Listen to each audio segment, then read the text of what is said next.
Fala rapaziada, tudo bem com vocês? Aqui quem vos fala é Vinícius Miranda, falando direto da cidade de Quebec, no Canadá. Sejam todos muito bem-vindos a mais um episódio do seu podcast Zerando a Vida. Embarque nessa viagem e vem com a gente.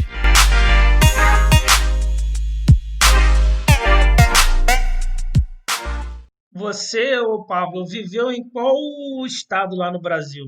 Quais ou qual, não sei. Maior parte do tempo eu passei lá em Campo Grande, no Mato Grosso do Sul. E aí eu passei um tempo também lá no Rio de Janeiro. Porque eu casei, como eu falei, né? Eu casei com uma brasileira que morava no Uruguai. E depois, bom, ao longo dos anos não deu certo e tal. E aí eu separei e casei com... Depois, muitos anos depois, casei com uma carioca. Casei com uma carioca.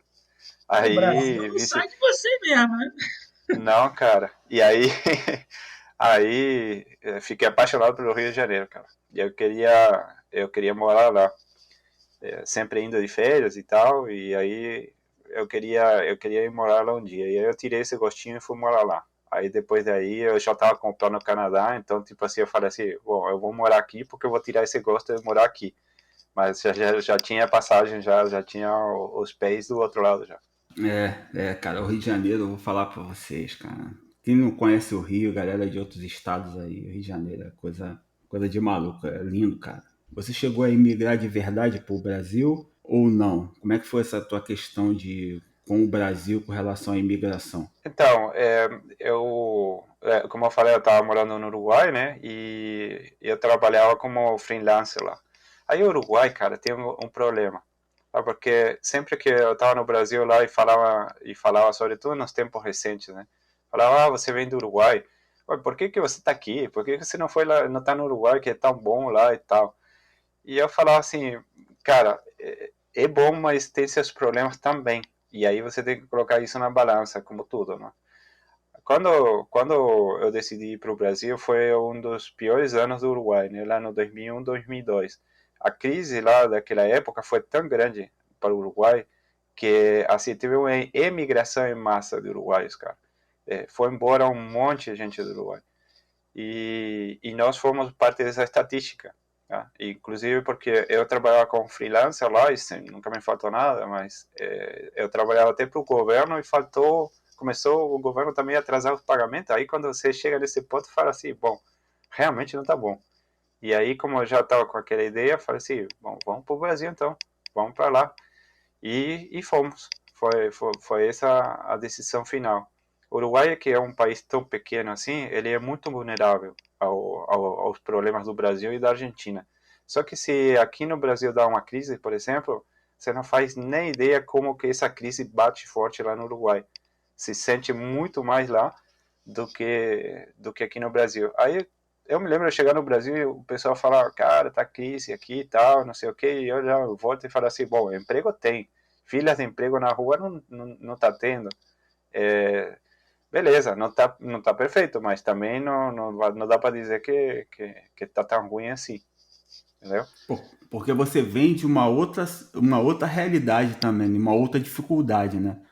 Porque eu digo isso porque quando a gente olha só para o nosso umbigo, né, que a gente conhece só a nossa história, que a gente conhece só a nossa economia, as nossas dificuldades, dificilmente a gente vai olhar para fora. E o Brasil, no meu ponto de vista, posso estar errado na minha análise, a gente se comporta muito como, mais ou menos assim, mal comparando como Estados Unidos, como China, como Japão. Eu acredito que o Brasil acha que a gente é suficiente, a gente não precisa.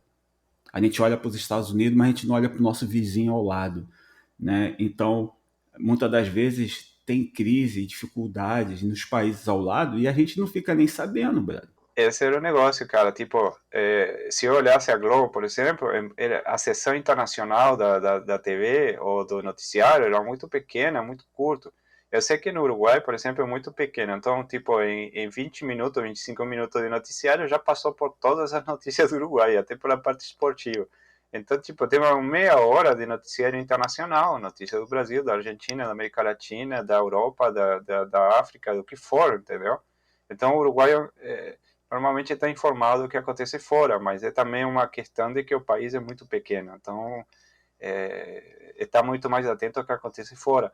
Já o Brasil, é tanta coisa que acontece dentro do Brasil, ele é tão grande que parece que está muito ocupado consigo mesmo e não consegue prestar atenção ao resto da América Latina, ainda que isso está mudando um pouco agora.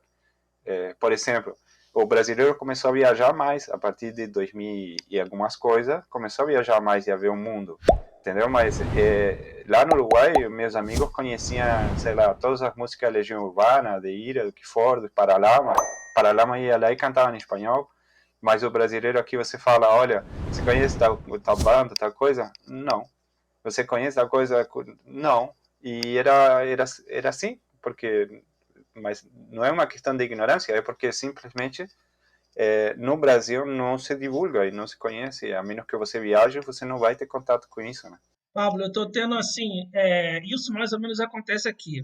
Se você der uma olhadinha, até quem está aí nos escutando aí no podcast, você vai ver que Andorra, às vezes muita gente não conhece, né? Mas Andorra parece um caroço de arroz no meio da Europa. Então, assim, é um carocinho de arroz mesmo, é bem pequenininho o país.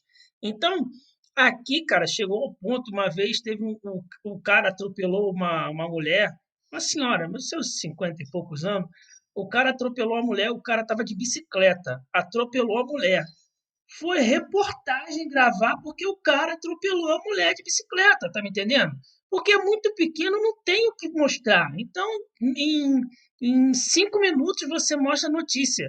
De manhã, de manhã é muito engraçado, cara. Eu tô indo pro trabalho, tô com a rádio ligada, aí eles falam assim, trânsito em Andorra.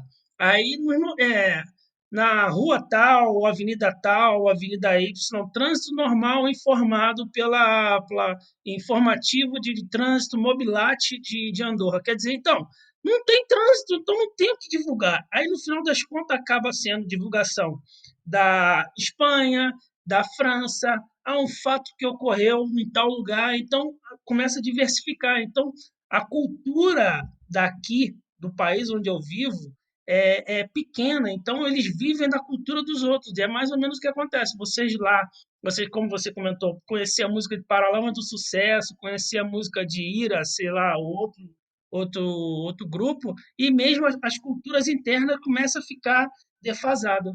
Pois é, o próprio Brasil, cara, eu sempre falava, inclusive eu escrevi num blog uma vez, 90 impressões de um uruguaio no Brasil.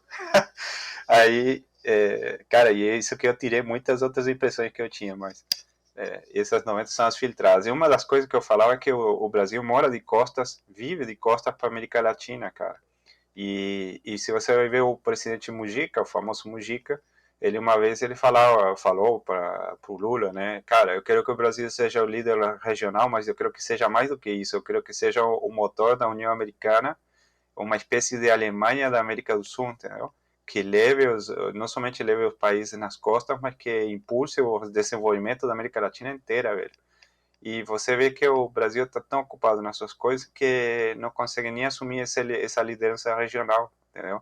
Que poderia ser super positiva para todo mundo. É verdade. Cara, o grande exemplo disso que você falou, que eu já constatei também, é o idioma. Você pode ver que nas escolas públicas no Brasil, Vinícius, eu tive inglês praticamente o tempo todo, segundo grau, praticamente, ginásio. E na quinta série, eu tive francês. Eu não sei se existe o estudo do espanhol. Antes tinha, eu tive aula de espanhol. Não vou dizer que foi meu segundo grau, no meu segundo grau, no meu, como é que se chamava antigamente do quinta série à oitava? Ginásio. O ginásio, não me lembro, mas acho que foram 2 anos, se eu não me engano, que eu tive espanhol. Mas aquele espanhol que o professor ia para a sala e dava três verbinhos e tchau. Não, não, é o meu francês também, eu tive francês na quinta série. Não, eu não estou dizendo nem com relação à qualidade do ensino, não, estou dizendo a questão do contato, né, com o ensino. Então, por exemplo, para mim, na minha cabeça, o Brasil deveria ensinar o espanhol. O espanhol deveria ser o segundo idioma do país, justamente para se aproximar mais dos vizinhos, porque a maioria dos países aí da América do Sul fala espanhol, brother. Agora, Pablo, deixa eu te fazer uma pergunta. É, a moeda lá no seu país, referente à moeda no Brasil, o que que você, assim, o poder de compra que você já teve nesses dois países, né? Que nós sabemos do real, né? O poder. E como você teve lá no Brasil, logo pouco tempo depois da moeda do real, né, entrar em vigor, depois daquela tanta mudança que aconteceu na nossa moeda brasileira, tanta desvalorização que ocorreu, que eu acho que isso que levou o Brasil muito ao buraco que hoje está. O que que você achou do poder de compra da moeda do seu país e a moeda do real? Então, no caso, o Uruguai, assim, de forma geral, é um país muito caro para você morar. E o mais caro de tudo é você comprar casa e carro, cara. E isso é a coisa mais cara. Se você olhar um jornal de classificado lá no Uruguai, é capaz de você achar um Gol Bola dos anos 98, coisa assim, sendo vendido por 6 mil, 7 mil dólares, sacou? Então, esse tipo de coisa que são realmente muito difíceis lá no Uruguai. A pessoa tem que trabalhar muito para conseguir um carrinho e uma casa. Já no Brasil, por exemplo, não somente o carro mais barato, mas também tem muito acesso ao crédito. Então, quase todo mundo tem seu carrinho popular, sua casa, né, de algum programa do governo, etc. Mas o cara consegue, sacou? E no Uruguai o acesso ao crédito só foi liberado muito mais assim universalizado faz pouco tempo para trás.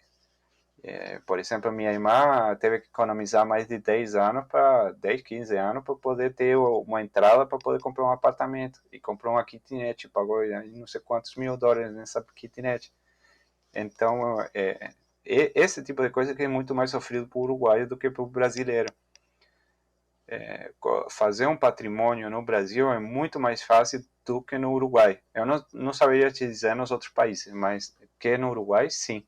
E aí é o que eu vejo a grande vantagem do Brasil.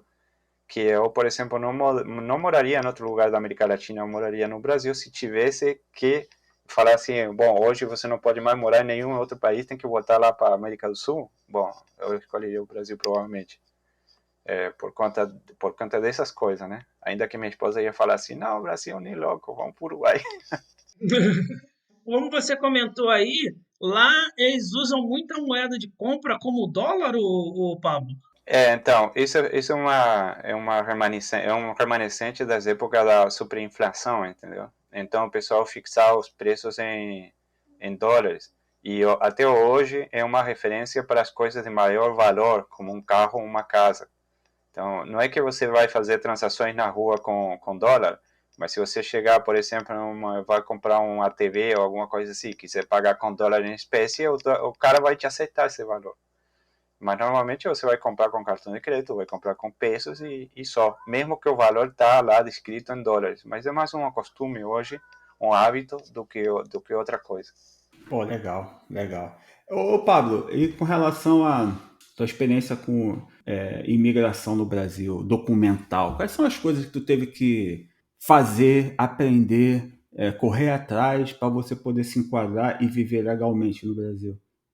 Aí, no caso aí, o Brasil é praticamente como qualquer outro país, cara, do mundo nisso aí. Ele não te facilita por você ser do Mercosul. Algumas pessoas falam que é muito mais fácil e tal, mas na verdade não sei em que lugar isso aí se facilita. Porque no Brasil, basicamente, você pode ficar lá como residente permanente somente se você estiver enquadrado em qualquer desses cenários que em qualquer outro país também. Imigração econômica, por exemplo, como trabalhador qualificado, coisa assim, se você conseguir um contrato de uma empresa que queira te contratar, entendeu? Se não, você por cônjuge ou por filho brasileiro, enfim, aqueles cenários que são os normais de qualquer país que vai te pedir imigração, entendeu? Então, no meu caso, eu fiz a residência permanente por cônjuge, ou seja, porque era casado com brasileira, e daí eu tive que fazer todas aquelas questões de traduzir documento, trazer documentos do Uruguai, certificado de antecedentes criminais, penais e tal, traduzir e legalizar o casamento, entendeu? Então você tem que traduzir todo o casamento, levar no cartório, registrar lá, chamar testemunha, etc, etc. Aí você junta também um calhamaço de papéis. A única coisa que é diferente, talvez, em relação ao Canadá, é que o Brasil, pelo menos até onde eu sei, o valor do processo é ridículo. Sacou? Agora eu não posso te dizer quanto exatamente, porque não me lembro, mas é ridículo. O mais caro para mim foram as traduções, entendeu? E daí, uma vez que você juntou toda a documentação, você vai na Polícia Federal e você fala, eu vim aqui pela residência permanente. Aí os caras vão te cadastrar, demora tipo 1 hora. Aí os caras vão revisar todos os papéis, vão falar se tá tudo certo, ou vão dizer, tá te faltando um documento aqui, tem que trazer, etc.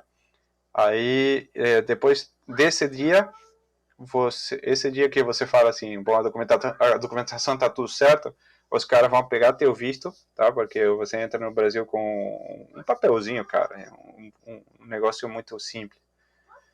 Aí eles vão pegar e carimbar do outro lado e falar assim, bom, tá estendido por mais 6 meses, e depois de alguns meses vem um negócio que você tem que se apresentar na Polícia Federal, e eles te dão um protocolo da Polícia Federal, que é um papelzinho, tá? E 2 cartas.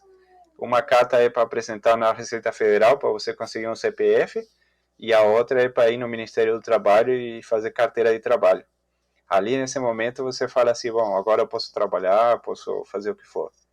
E para chegar nesse ponto ali, foram mais ou menos uns 3 meses. Aí, toda a tua documentação vai lá para Brasília, tá? E um belo dia eles te mandam na tua casa. Agora não me lembro, cara, exatamente como foi, mas você ganha sua identificação, seu RNE, tá? Que não é RG, é RNE, que é o Registro Nacional de Estrangeiro, que é uma RG, só que é amarelo. E você ganha esse aí, que é a residência permanente, vamos dizer assim. E uma coisa interessante que acontece durante o processo também é que, como o meu foi por casamento, e eu não sabia disso aqui, cara, e eu não sei se alguma outra pessoa passou por isso, mas um belo dia, cara, eu tava no trabalho e a esposa estava em casa e tal, e parou, encostou a Polícia Federal lá em casa. Aí, tipo, falaram assim, eu queria poder entrar em casa e dar uma olhada e tal. Aí a esposa deixou eles entrar, eles deram uma olhada tudo dentro de casa, tipo, para ver se tinha movimento, que eu tava lá morando também, sei lá, entendeu? Para ver se o casamento não era fake, sei lá, cara. E aí eles deram toda aquela olhada lá e tal, deram boa tarde e foram embora. Pô, agora eu senti o maior orgulhão do Brasil, hein? Aí me representou, hein? Pô, aí sim, hein? Vai ver o cara viu lá, Pablo, né? E não sei o que, falei, melhor ir lá conferir, melhor ir conferir. Verdade. Caraca, mané. Maneiro, cara. Pô, que eu não fazia ideia, cara, que os caras tinham esse controle assim. Top. E com relação ao idioma, você teve que provar o conhecimento do idioma para poder solicitar esses documentos? Não, pro RP não, cara. Pro RP eles não te pedem nada. De qualquer jeito, a minha história com o português é aquele negócio, cara. Eu fiz várias viagens pro Brasil antes de ir morar. Na primeira viagem eu falava nada e voltei falando pouco. Aí na segunda já falava pouco e voltei falando mal menos. E na terceira já consegui me fazer entender bem, entendeu? Eu conseguia ir em qualquer lugar, me comunicar, pedir, entendia bem tudo. Aí daí para frente foi tranquilo. Tanto é que a primeira entrevista de trabalho, cara, eu não me lembro de ter tido nenhum problema de comunicação. Tá, fora falar alguma palavra em espanhol aí, perdido. Que não é um problema pro brasileiro, né? Assim, a não ser que seja um verbo ou uma palavra muito, muito, sei lá, cara, um verbo, sei lá, empezar, ou ir, oblidar, que a gente não tem no português aí, pode até causar uma dificuldade na compreensão, mas Não, e isso aí foi muito legal no Brasil, cara. O Brasil te facilita muito a integração, porque o brasileiro não é, assim, a priori preconceituoso, pelo menos não comigo, né? E não, não, é um cara que, tipo, se ele te pergunta, de onde você vem? O que você faz? Que legal, bem-vindo aqui e tal, e não sei o que. Em 2 minutos já ele tá puxando um maior papo com você, entendeu? Então ele tem essa abertura aí que te facilita muitas coisas. Só para complementar também, ó, esse processo de residência permanente no Brasil, ele levou 6 meses, cara. Em 6 meses eu estava com o meu RNE em casa. E esse RNE, ele tem 10 anos de validade, então cada 10 anos você tem que voltar lá. E tem aquela questão também, se você, nesse período de 10 anos, você passou 2 anos, mais do que 2 anos fora do Brasil, daí você tem que refazer o pedido de residência permanente. Então você vê como que nesse nível de legislação e de regras de imigração, o Brasil está no mesmo nível que todo mundo, né? Pô, cara, isso é muito legal de ouvir. Cara, sério mesmo, sério mesmo. Eu, como brasileiro, muitas das vezes a gente sinaliza as coisas ruins do país, sabe, cara? E quando você ouve uma parada dessa, porque pro brasileiro, assim, acho que grande parte dos brasileiros, às vezes ele pode ter uma ideia que no Brasil é a casa da mãe Joana, entendeu? Por achar que todo estrangeiro chega aí, entra e já era, né? Pode até acontecer, sim, de ter muitos, como acontece nos Estados Unidos, de estrangeiros que estejam ilegais no país e tudo mais. Mas existe uma política para controlar a imigração. E, pô, cara, quando eu ouço o teu depoimento, cara, eu, sinceramente, eu fico muito feliz, cara, em saber que o país, ele, ele se preocupa, sabe, em fazer a coisa direita, ele cobra, ele chama a responsabilidade. Quer ficar aqui? Beleza, então tem responsabilidade também. Tem isso, pode ter um processo barato, né? Porque a gente sabe que aqui no Canadá o nosso processo não é barato. Para você, então, foi muito mais caro, né? Tua família é bem maior do que a minha. E a gente sabe que. E é longo, né, cara? Principalmente aqui por Quebec, é bem longo a questão, até chegar ao RP.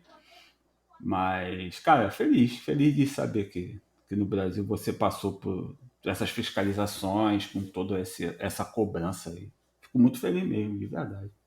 Não, tem um Brasil que dá certo. O problema é que ele não é noticiado. Exato, exato, exato. Mal comparando, é como a questão da imigração aqui no Canadá. Parece que quando se fala de imigração para os canadenses ou para os quebecois, parece que a mensagem lançada é todo mundo refugiado. É todo mundo que saiu do seu país porque está em guerra, né? Estava com risco de vida e vem para cá. Porque eu já tive a oportunidade de ter contato com um canadense que, como eu no Brasil não sei nada de imigração, vou aprendendo com os amigos imigrantes. Aqui também a ideia parece que é a mesma coisa. Os caras não noticiam muito fortemente, dizendo: olha, a gente sim recebe refugiados por conta de algum tratado, enfim, a gente precisa receber. Porém, a gente recebe outros imigrantes que vêm para cá para ajudar a gente, para ajudar a economia. Eu vou te falar isso porque uma vez estava com meu carro na garagem aqui e aqui no prédio a garagem é descoberta e tal. E eu tava mexendo no meu carro e um dos vizinhos aqui do prédio aqui, acho que me viu, falou, desceu para lá conversar comigo. E aí me perguntou assim, opa, tudo bem? Tudo bem. Ah, tá, tu. Aí viu meu sotaque, óbvio, eu não sou canadense. Você veio da onde? Eu vim do Brasil. Ah, mas por que tu veio do Brasil pra cá? Né? Aí eu expliquei pra ele, falei, eu vim porque a província foi até o meu país procurar pessoas para trabalharem aqui, para ajudar na economia. Aí eu também eu fiz questão de não me colocar, de contar a realidade para o cara saber o que acontece, entendeu? Não ficar achando que pô, todo mundo é refugiado e veio para cá para sugar da economia, porque eles têm a ideia de que o nego vem para cá para sugar a economia dos caras, entendeu? Então, eu como brasileiro, quando eu ouço um relato desse, realmente eu fico bem feliz com o meu país, entendeu? Independente das coisas que eu reclamo, ver que tem coisas que funcionam, como simplesmente um agente federal ir na tua casa, na casa que você disse que morava, para poder realmente constatar, pô, cara, isso aí é a coisa que eu escutava que rola nos Estados Unidos, cara, entendeu? Para validar o casamento. E você vê que no Brasil acontece isso, para mim, eu tiro o chapéu, brother. Sei lá. São pequenas coisas que você não vai ver, né, cara? Ou a menos que você tenha um contato direto com alguém. Mas, assim, essa foi a minha experiência. Não sei se ainda fazem isso, porque foi lá em 2003, 2004, né? Então, não sei como que vai ser agora, se ainda está no mesmo nível. Mas isso foi o que aconteceu de fato comigo, né? E aí, em relação à corrupção e tal, o Uruguai, beleza, é menos corrupto, mas também tem, entendeu? Também tem isso. Aí você vai ver, por exemplo, eu ia de férias para o Uruguai e eu gosto de fazer ir de carro, cara. Eu gosto de fazer viagem de carro, a família também gosta, né? Então, sempre para o Uruguai, sempre de carro. Cara, atravessa a fronteira, a matrícula do carro brasileira, cara, é certeza, a polícia rodoviária me para, velho. E tipo assim, na hora que eu baixo o vidro, né, e falo perfeito espanhol com o cara, perfeito uruguaio, né, não perfeito espanhol. Aí o cara, sabe, abre o olho assim, sabe, você vê que o cara tá de óculos de sol, mas você consegue ver o olho grande dele atrás do óculos. Aí, oh não, beleza, não, você é uruguaio? Sim, sou uruguaio, não, vim de férias. Ah, não, beleza, siga aí e tal, e boa viagem aí, boas férias. Você vê que o cara tá buscando alguma coisa, tá bom? Muito obrigado, galera, por ter ficado conosco até o final. Lembrando a vocês que para manter um contato conosco, basta enviar um e-mail para zerandoavidapodcast@gmail.com. Não se esqueça também de ativar as notificações do seu player de podcast favorito para que você possa ser notificado para os próximos episódios. Esse episódio fica por aqui. Agradecemos a audiência de todo mundo. Valeu, um abraço, tchau!